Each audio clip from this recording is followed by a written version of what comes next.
let's talk about the Boston Celtics without Kristaps Porzingis. We've seen enough games now where we can really decipher between whether or not Kristaps Porzingis is the absolute game changer for the Boston Celtics. And before I get into this video, I just want to say I'm not sounding the alarm. I'm not saying tank the season, we're done. But the Boston Celtics have struggled in some areas that I think that last year they were setting the tone for. And I just want to bring that up, and I want to preface that I know the Boston Celtics are playing right now without Kristaps Porzingis. I think about it every single game day, so believe me, I miss him more than the next guy does. But I do want to go on ahead and just give some love here to Kristaps Porzingis, because let him know that we do miss him by spamming number 8 in the comment section down below. Just if you want Kristaps Porzingis back, put your 8s in the chat in case he does happen to come across YouTube. I'd love to see that if he ever came across this video, he would know how much that we do love him and we do want him back here in the Boston Celtics uniform and playing with us every single game. But let's go on ahead and discuss one factor of the game that I have started to realize that the Boston Celtics are lacking, and that's just without their 7'3" rim protector. The rebounding has been a bit of concern for me through the first double-digit games of the season. While we have won majority of them, we have lost some that we should have won, and I do think that we're just getting beaten in the box score, mainly outside of the scoring, in the rebounding, in the assists, and the turnovers, and the steals, but I do think that their rebounding has been the most inconsistent part of their game. And that's a good thing because it can get better as the season goes on. But you have to nip it in the bud now before this starts to become a thing for the Boston Celtics. And that thing is just being crappy at rebounding, which isn't what the Boston Celtics are. So they obviously have to be going through something right now, right? Well, I just want to bring this up here and kind of give you guys a picture as to how the Boston Celtics are actually doing compared to the rest of the league right now when it does come to cleaning the glass. Because this normally, like I said, was something they were setting the tone for last season. And, of course, we all know how that season ended. Right now, the Boston Celtics are 20th in overall rebounding. All right, well, that's bottom of the pack. That is worse than half of the league right now, being only 30 teams in the NBA. In defensive boards, they're a little bit stronger, and that's 32.8 rebounds per game. And then offensive rebounding, that's kind of their worst point here. 9.9 offensive rebounds a game. And I'm thinking back to last year. I said, okay, why are the Boston Celtics struggling right now to follow their shot? Are they getting back on defense? Is it because they don't have as many bodies in the paint? Why is Boston sucking at offensive rebounding to the point where you got out-rebounded offensively by double digits against the Atlanta Hawks? And then this kind of brought me back up to the point of, all right, let's break it down. Let's see who's really the top rebounder for the Boston Celtics, which we already know that's going to be Jayson Tatum. Jayson Tatum is averaging 7.5 rebounds per game. That's great. That's a good number. Jaylen Brown at 6.5. All right, that's also good. But you're also looking at your small forward and your power forward here. Your centers are not your top 2 rebounders. And normally that's not what you want, but Tatum's always been the lead rebounder for the Boston Celtics. And now you've got Neemias Queta at 5.5, and then Al Horford at 5.5. So maybe it's Jayson Tatum, because he has changed a couple of facets in his game so far this year. So maybe now that he's starting to create a different type of shot regimen for himself, he has realized that, all right, maybe he doesn't need to follow his shot as more. This man is averaging less than 1 offensive rebound per game, and that just can't happen. That can't happen, truly. I understand that defense, you're fine with defensive rebounding, but you just saw that he's averaging over 7.5 rebounds per game, less than 1 offensive board. Tatum is following his shot. And I have noticed that when you do have a player like Jayson Tatum, his 3-point attempts so far this season have nearly doubled.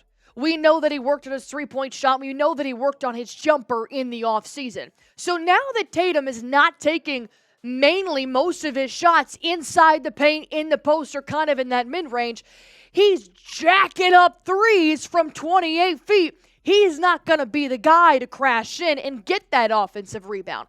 So if that's going to be Tatum's new role, chucking up 10, 11 threes a game, then Joe Mazzulla needs to create some kind of other offensive scheme to allow another player to be down there, primarily for offensive rebounding, whether that's Pritchard or Hauser or JB or somebody. If you want any kind of chance to follow your shot and get the rebound back for a second chance opportunity, which that's how the Atlanta Hawks, in my opinion, beat the Boston Celtics. Yes, they made majority of their shots. Yes, we had Dyson Daniels who was just going off against the Boston Celtics. But rebounding, they crushed us. They absolutely crushed us. And I just want to bring up, the 3 losses that stick out in my head here. Going up against the Atlanta Hawks, which was a game you should have won, bar none, no excuses. 10 days before this game, you blew them out by 30. That was embarrassing. They out-rebounded you by 10. Double digits. Cleaning the glass. They had Clint Capella, Dyson Daniels, and Jalen Johnson just completely rebounding you off the floor. And then, of course, the Golden State Warriors, which, they tend to be a smaller ball team. That's what Steve Kerr's known for, is playing small ball. So you're really kind of going up against Kevon Looney and going up against Draymond Green. Horford and Kata should out-rebound this team. 8 boards. They got out-rebounded by 8 boards. And then, of course, the Indiana Pacers, not even with Miles Turner, got out-rebounded by 6 boards. So you're starting to notice a trend in the few losses that the Boston Celtics have had here this season. So now you're starting to wonder, all right, well, then, if we get out-rebounded, maybe we're going to lose all games. That's not true. That's okay. You can still obviously win by putting up more points than the other team. But this is starting to become a trend, even not in the losses. They've been out-rebounded 7 out of 12 games. 7 out of 12 games the Boston Celtics have been out-rebounded. So now we're starting to creep over that line of happens sometimes to it's a trend. And now is when it needs to stop. So I've got a question in here real quick here for you guys before I jump in and tell you guys about our sponsor here on Chat Sports. But I do want to ask you guys that, knowing that it doesn't necessarily always have to be on Tatum, it can be somebody else, who needs to step up when it comes to cleaning the glass? Do you guys think it is one of the bigs of Neemias Queta or Al Horford? Do you guys think it could possibly be maybe a role player like Peyton Pritchard? He's always been very keen on grabbing offensive rebounds as well. Comment it down below. Let me tell you guys real quick about our sponsor here on Celtics Today by Chat Sports. I'm talking about PrizePicks, the #1 daily fantasy sports app in America. If you guys want to go ahead and test out your skills, and all you guys have to do, it's super easy, is pick between 2 to 6 players, stat projections, and just click more or less. That's truly all you guys have to do to win up to 100 times your money with as little as 4 correct picks. I play PrizePicks every single game day. I love depositing with Apple Pay, and I love withdrawing and getting my money almost instantly when I do have winnings. And let me tell you, I have winnings. I've won over 40 entries, and I have won over $1,000 playing PrizePicks, and I've got mine ready to go already here for Sunday as well. I do have the Patriots quarterback, Drake May, having more than 27.5 rushing yards. I mean, this kid is grounding and pounding right now as a very mobile quarterback. Matt Stafford coming off a pretty ugly loss on Monday, so I think Stafford's confidence might be a little bit low, and, maybe he hasn't met Christian Gonzalez yet here. So I got the less on Matt Stafford, the more on Drake May. If you guys want to go ahead and make your prize picks for any sport they have available, not to mention it's collegiate and professional players, well, then let's go ahead and do the easy part, right? Let's download PrizePicks. Use promo code CLNS. This will get you guys $50 instantly when you play your first $5 lineup. Download the PrizePicks app. Use promo code CLNS.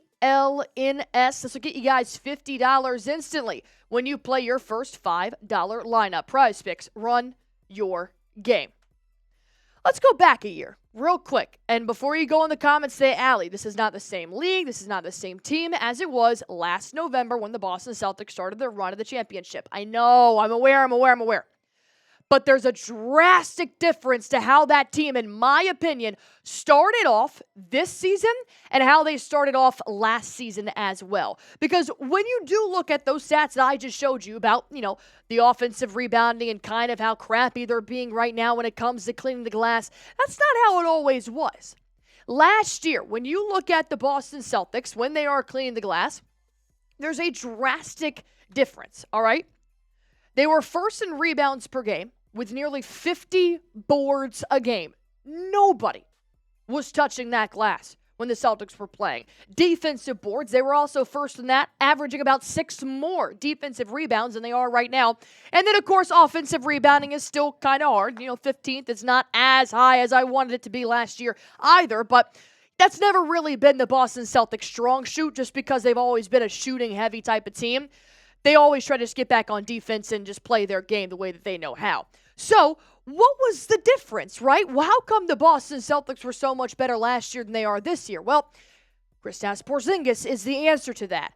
Porzingis was averaging nearly 6 rebounds through 11 games in 2023. Remember what I just said about that defensive rebounding and how it's about a 6 rebound difference from this time this year to this time last year? Kristaps Porzingis. He truly does make a difference when it comes to just playing down in the post. And I want to preface that it's not like KP was the leading rebounder last year. It was Tatum. So you still had the top rebounder for the Boston Celtics. But with Porzingis, the man's 7'3". It's just a drastic difference in level of play when you've got the unicorn in the paint playing big man game. And it does change your opportunities to box out those other players, to have those more defensive rebounds and crashing opportunities. Not to mention Porzingis, when he's not taking the three, he does hang out down low.